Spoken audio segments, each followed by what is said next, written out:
मोफत.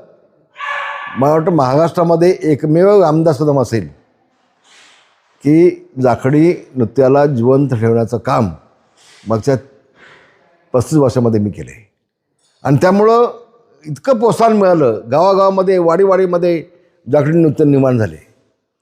माझ्या दिल्लीला टाळनाळामध्ये संध्याकाळच्या वेळेला देवळामध्ये आरतीला ते टाळ वाजायला लागले, पकवाज वाजायला लागले. मला खूप समाधान वाटलं. आजच काम झालं आहे माझं ते. आता मी आजकालपर्यंत माझं काम होतं, आता योगेशदारांनी काम हातात घेतलं आहे ते. आता माझं पुढचं जे आहे ते सगळं तो स्वतः चालवतो आहे. आता खूप समाधान वाटलं मला. आणि आज शासनाने त्याची दखल घेतली आणि आमच्या कोकणाला जाखडी नृत्याला न्याय दिला. मी सरकारचे मनापासून आभार मानतो. धन्यवाद. सांस्कृतिक मंत्री आशिष शेलार जखने दौऱ्यावरती आले होते आणि त्यांनी आमदार भास्कर शेठ जाधवांच्या कार्यालयात भेट दिली. ही भेट पुरेनिधी होती असं ते म्हणतात. म्हणजे नेमकं काय म्हणायचं? पण चांगलं आहे ना ते, काय अर्थ नाही.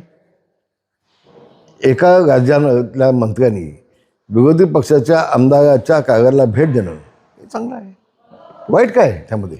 पुस्तक गडबडीत आहे. काही नाही, कुठं गडबड नाही.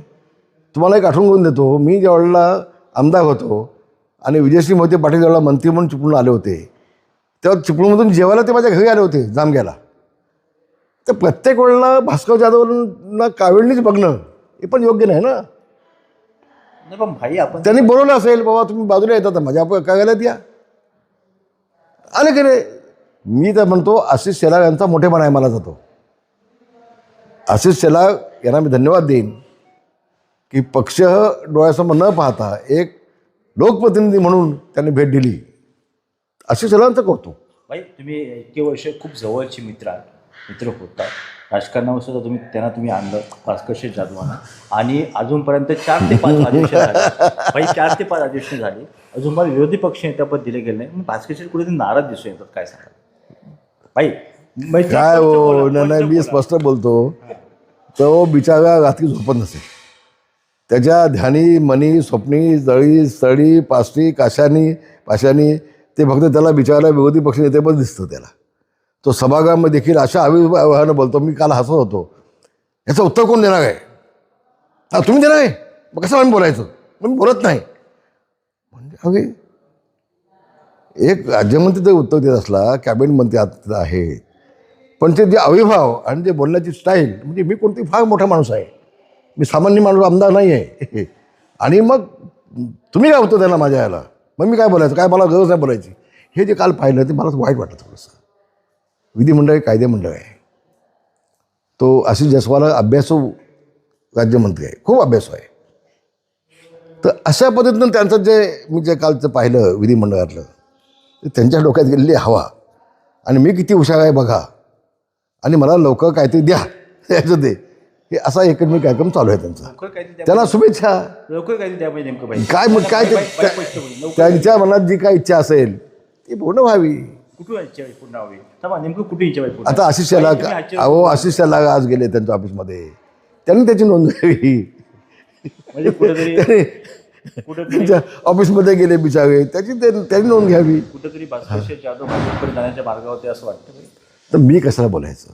मी बोलणं ठीक नाही. आपल्या हातामध्ये जोपर्यंत काय नाही, कोणाला बदनाम करणं ठीक नाही आहे. मी काय भास्कर जाधव नाही, मी रामदास कदम आहे. मी प्रत्येक शब्द जबाबदारीने बोलतो.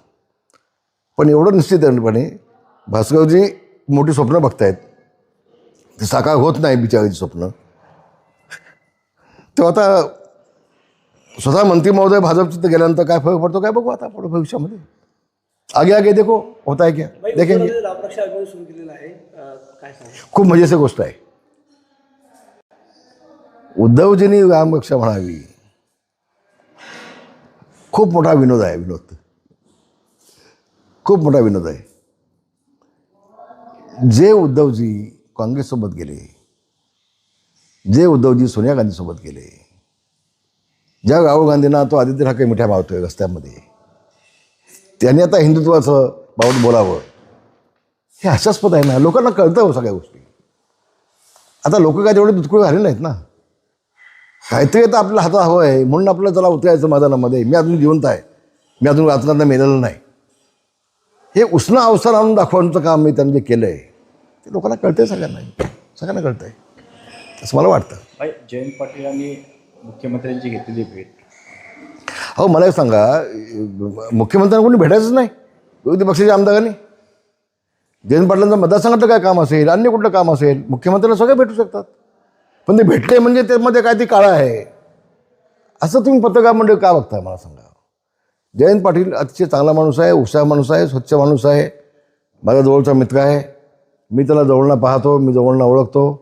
परवाशी पण त्यांनी विधिमंडळामध्ये बोलताना योगेशदादाला आठवण दिली की आपण रामदासबाईंचे सुपुत्र आहात, त्यांचा वारसा आपल्यासोबत आहे, हे लक्षात घ्या. म्हणजे ती संस्कृती ती त्याला आहे आणि म्हणून त्यांच्या वतीमध्ये असं कुठेही डाग लागेल असं बोलणं चुकीचं होईल असं मला वाटतं. त्या भेटीदरम्यान सुनील तटकरे आणि प्रफुल्ल पटेल सुद्धा होते असं सांगण्यात आलं होतं. हे सुनील तटकरेच्या बाबतीमध्ये काही होऊ शकतं. सुनील तटकरे कुणाचा होऊ शकत नाही, कुणाचाही नाही, त्याच्या बापाचा पण होणार नाही. तो तटकरे जिथं खाईल ना, जेवेल तिथंच शेत करणार, ही तटकरेची औलाद आहे. त्या तटकरेच्या बाबतीमध्ये न बोलणं अधिक चांगलं आहे असं मला वाटतं. धन्यवाद. जय महाराष्ट्र.